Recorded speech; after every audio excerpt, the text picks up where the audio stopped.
જય માતાજી મિત્રો, જય શ્રી કૃષ્ણ. કેમ છો? મજામાં?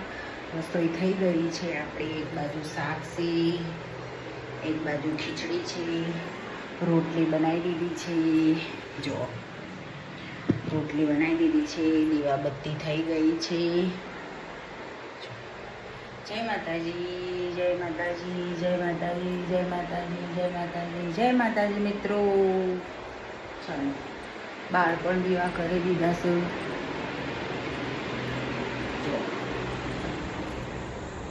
બહાર પણ દીવા બત્તી ધૂપ બધું થઈ ગયું છે. જો પણ શું છે, જો હું તમને એક વિડીયો ઉતારવાની હતી, પણ મને અચાનક યાદ આવ્યું આ પાણીના દીવા છે. આ દીવો રહે ને પાણીનો છે. મેં કીધું ચાલશે 4-5 દિવસ, પણ 2 દિવસ ચાલે બંધ થઈ ગયું. આ આપણો રિયલ દીવો છે. આ રિયલ દીવો છે. તો દીવા રહ્યા ને, પાણીના દીવા રહ્યા ને મિત્રો, 2 દિવસ ચાલે ને સસુર્યું થઈ ગયું, પાણી ભરે. હું તો ખુશ થઈ જઈ. મેં કીધું ચલો ઘર શણગારવા માટે આ દીવો આપણે વાપરીશું તો સરસ લાગશે. પણ 1-2 દિવસ, આ બીજો દિવસ ચાલ્યા, સરસ મજાનું અજવાળું આવતું હતું. પાણીથી આખી રાત ચાલુ રહે. કેવું નીકળે છે ને. ભગવાનનો ફોલાવાના ધંધા લોક કરે શકો, પણ આપણે તો ઘર શણગારવા માટે એવા દીવા કરીએ તો ચાલો.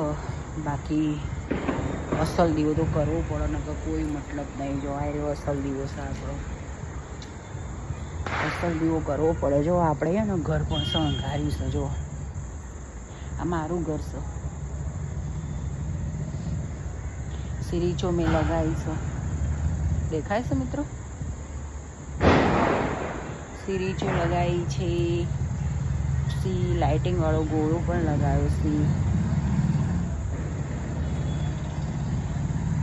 કેવું લાગે છે મિત્રો મારું ઘર? કમેન્ટ, લાઈક કરજો, સબસ્ક્રાઈબર કરજો. મારો વિડીયો ગમે તો પ્લીઝ સબસ્ક્રાઈબર કરજો. હું નવો મોબાઈલ લાવ્યો ને એટલે હું વિડીયો ઉતાર કરું. આઈફોન લાવીશું, આઈફોન.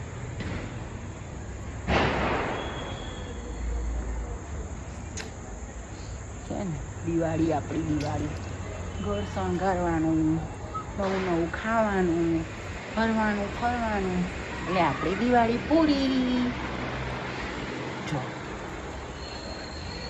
ચાલ, તોરણ નહોતું બંધાતું, પડી જતું હતું, પણ આપણે તોરણનો રસ્તો તો કાઢી જ દીધો છે. ઉપરનો ગોળો.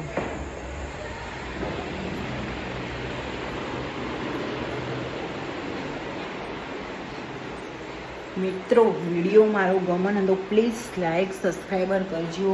જય શ્રી કૃષ્ણ, જય માતાજી. Thank you.